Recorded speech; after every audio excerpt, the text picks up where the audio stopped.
morning and welcome to Living Local 15. Today on the show, we're taking a look back at some of the fun places we've explored this month. Here we go. Fashion, food, and fun. You're watching Living Local 15 with your host, Jessica Williams.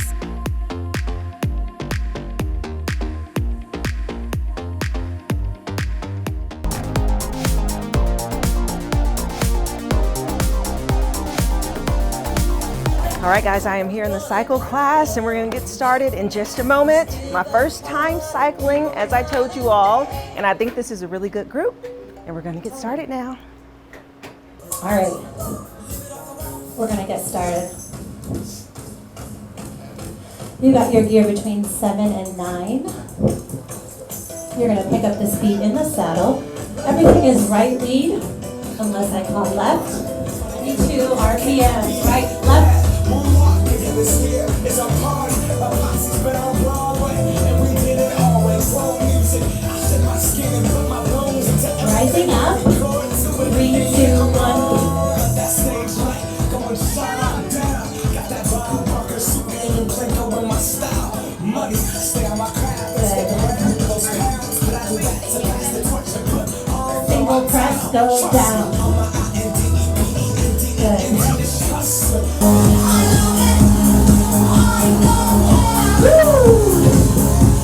Okay. Jump gear on. And one more. Good.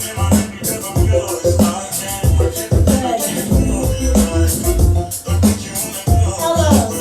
Single one and one. Go side. Side.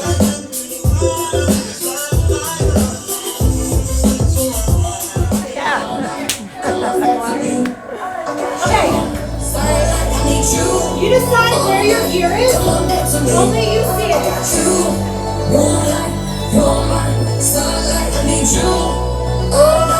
Ready? Finish strong. 3, 2, right down at 3, come on. Optional rise, second time.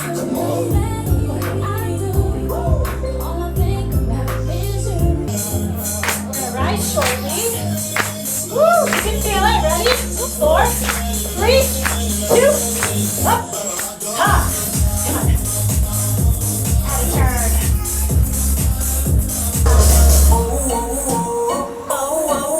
I'm ballin', so I'm taking my time on my ride. We have those gentle presses again.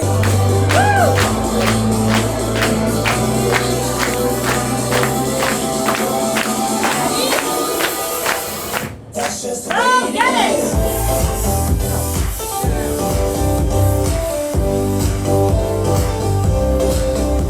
One more. Woo! Up.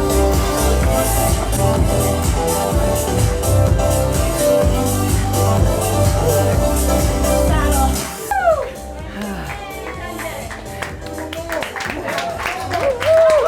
Great job. Thank you. Yes.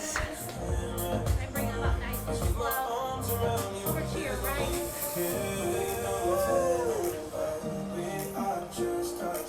Center.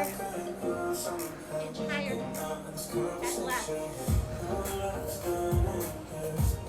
Center. 1 inch higher. Big pull forward and sit. 4, 3, 2, and 1. I did it, guys. Woohoo. Excellent work. Well, that was so much fun, guys. As you can see, I am sweating, but I survived my very first cycle class. We'll have more information about the cycle house. Stay tuned. Woo! Follow us on social media at Living Local 15.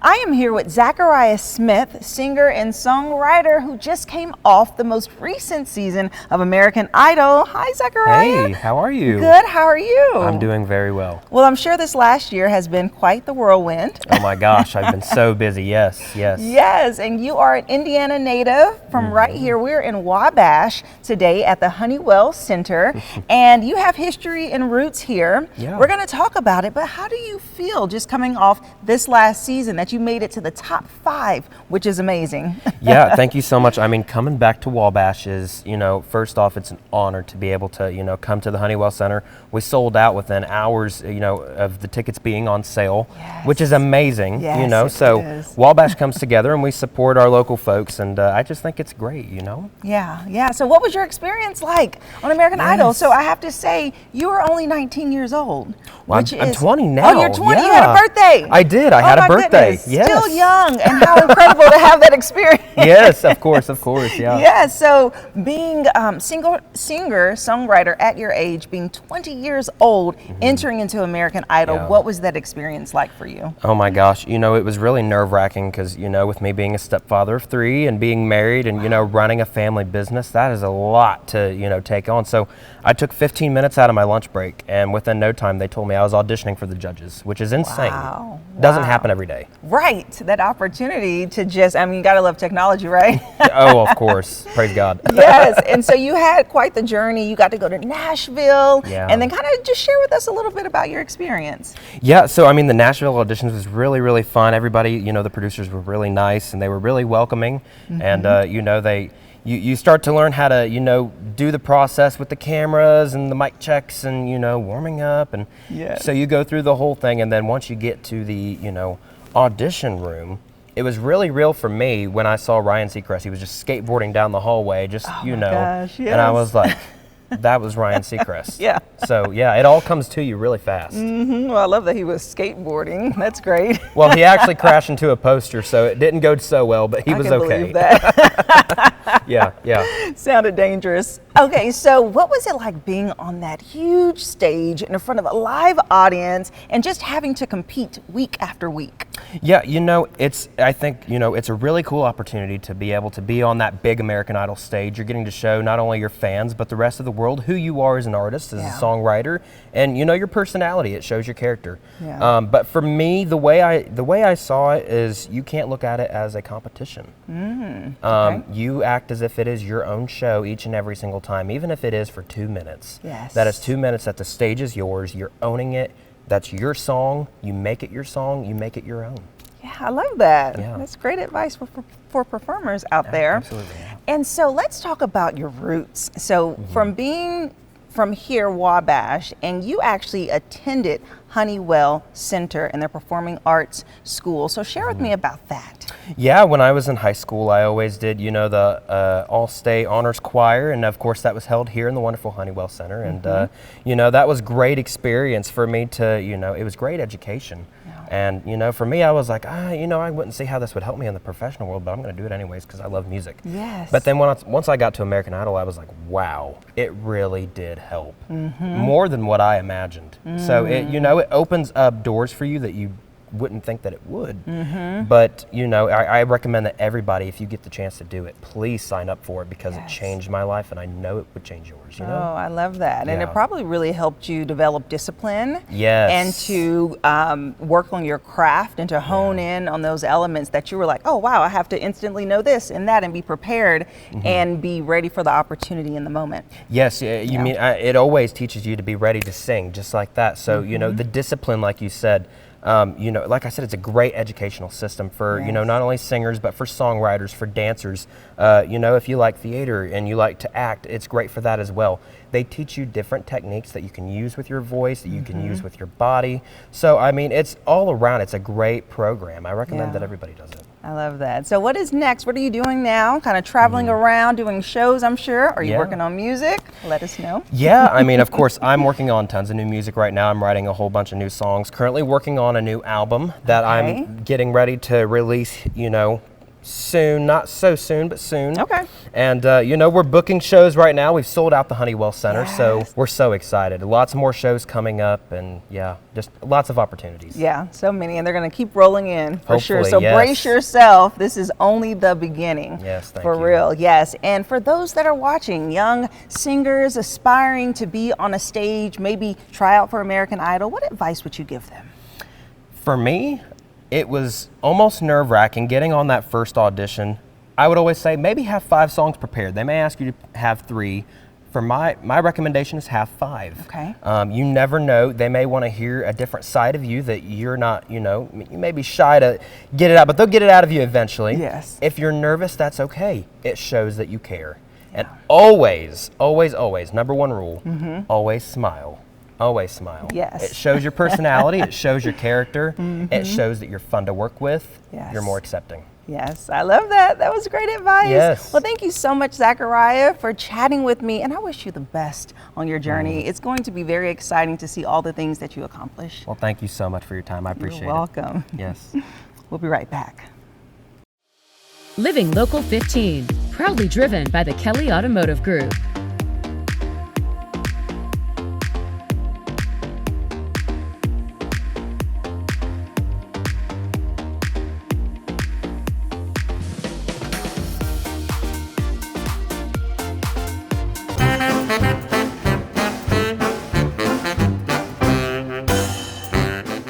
I am at the Auburn Court Duesenberg Museum, which is so historic as these vehicles were built back in the 1900s. As you can see, these are the luxury cars that they drove in the 20s and 30s. And it's so cool how you can come out to this museum and experience the history. And for one day only this year, you'll be able to take a ride. I'm going to take you on the inside to learn more. Let's do it.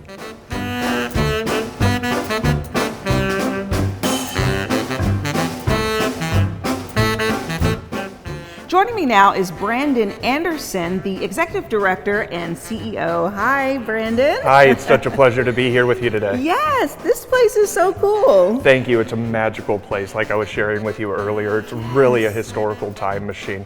You're stepping back into 1930 when this building originally opened as the international headquarters of the Auburn Automobile Company. Yes, I feel like it. I feel so nostalgic. I feel like I should, have like a cute hat on and a blowout dress, like I have a ball to go to. You should see the parties that we hold here, and especially the really great glam time period appropriate. We have a bootleggers ball. We have a lot of fun here. Oh my goodness, when is this? That one is in February, but actually okay. during ACD Festival, we have the Gatsby Gala, which is very similar as well. Yes. So you'll definitely want to check that out. Yes, I will. So that just mentions the fact that you all have so much going on. But on the basis, this is a museum that really has held on and restored to original condition the vehicles that are here. So share more about the museum. Sure, so the museum, we bought this building, again, the original international headquarters of the Auburn Automobile Company. We bought it in 1973 and opened as a museum in 1974. We have over 100,000 square feet of space. We have over 120 vehicles on display, 7 different automotive themed galleries. What I really love to share with people too is that you don't have to be a car guy or car gal to fall in love with this museum. We have something here for everyone. If you like history, architecture, preservation, technology, design, artwork, it's all here. You can see the original marketing offices, the president's office, the boardroom, the clay modeling studio. Really, we just blow people away once they're able to come and see the whole museum. So Brandon, what's so cool is the history behind this place and how it became about. So can you break it down a little bit for us? Sure, there's a very long history here. I'll try and keep it short and concise for you, but definitely go further in depth. So this company was born, the Auburn Automobile Company, in 1900, and it was started by the Eckhart brothers. Their father started the Eckhart Carriage Company in 1874. The brothers started working with automobiles in 1900 and creating this company. They created the Auburn line of vehicles, named after our beautiful small town here. And then in 1924, there was a gentleman named E.O. Cord who was brought on board to be the general manager, who later became president of the company. He started his own line of vehicle called the Cord, first with the Cord L29, the first car sold to the public with front wheel drive. And then he created another chord, 810, 812. Actually, we're going to ride in an 812, so get ready for that. So Brandon, something cool that you all are doing is a classic ride for Father's Day. Absolutely, we are. Oh my goodness, I'm so excited to learn about it. Let's go outside and check out one of the vehicles. Yeah, let's go. I can't wait.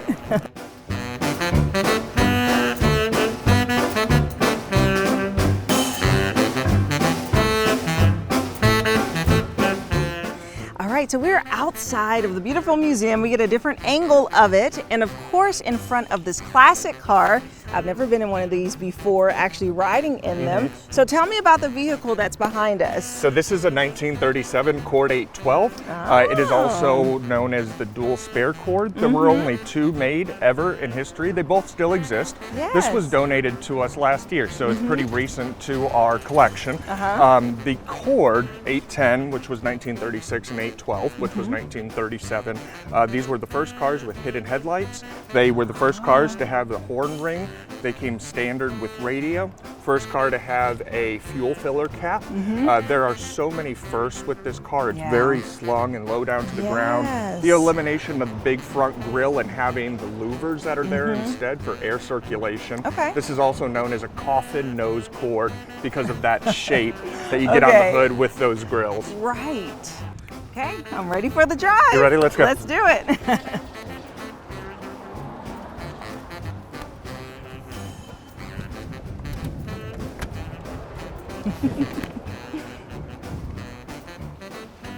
Ooh, All right. nice and warm.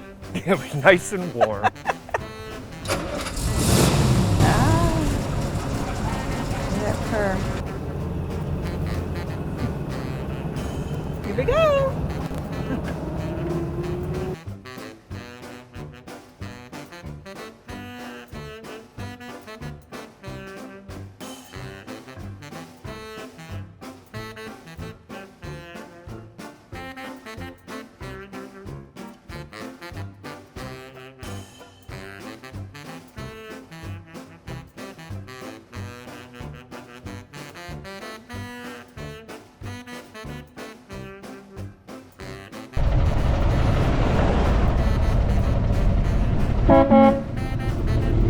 Woohoo! That was so much fun. Wow, the breeze was flowing. We were just cruising the streets, feeling real cool in this convertible. This will make the perfect gift for Dad. So you have to come on out on Sunday, June 18th from 1 until 4, right? To enjoy the ride. You can put the whole family in the back, and it's a good time here at Auburn Court Duesenberg Museum. Bye-bye. Have an idea for the show? Want to find out how you can be a guest? Contact us at livinglocal15@wayne.com.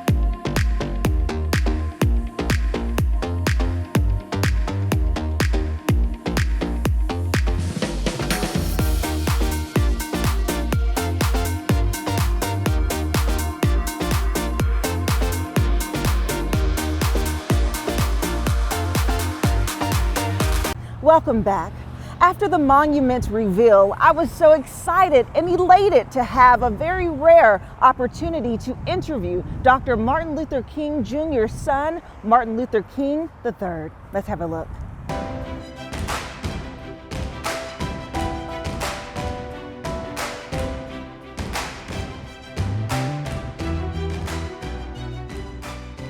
So first and foremost, how does it feel to be here celebrating 60 years since your father was here?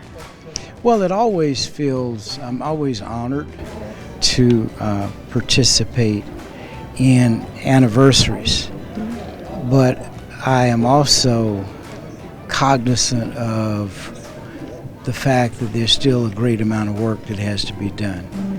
And so on the one hand, I don't like the word bittersweet. Yeah. But that would be the one way of describing it. The sweet part is, of course, that Dad's work is being honored, Dad and Mom's. But the bitter part is that we still have so far to go. We do. And I'm, greatly disappointed about the direction that we've gone in for now. The hope, and you always know, I mean, when you come to a dedicatory service and it's pillars of hope and justice. That is amazing.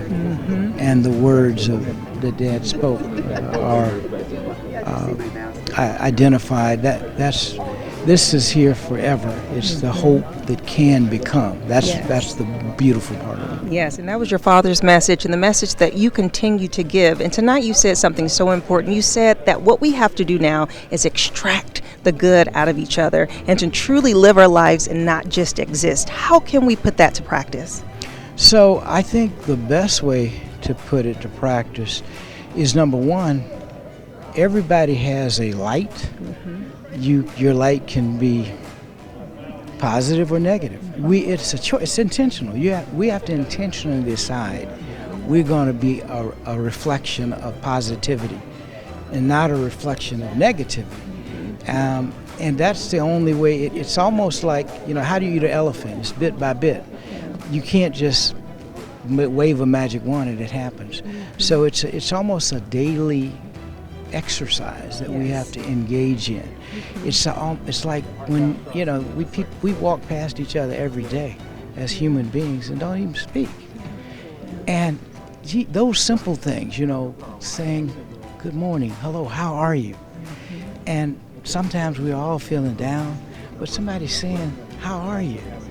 And it resonates. So it's an energy, and that's what we have to deliberately and intentionally do if we want to transform society. Absolutely. Thank you. Thank you so much. It was a pleasure. Go to the Living Local 15 page on WANE.com for recipes from the show, to watch a segment again, and to get information on products and services featured on Living Local 15.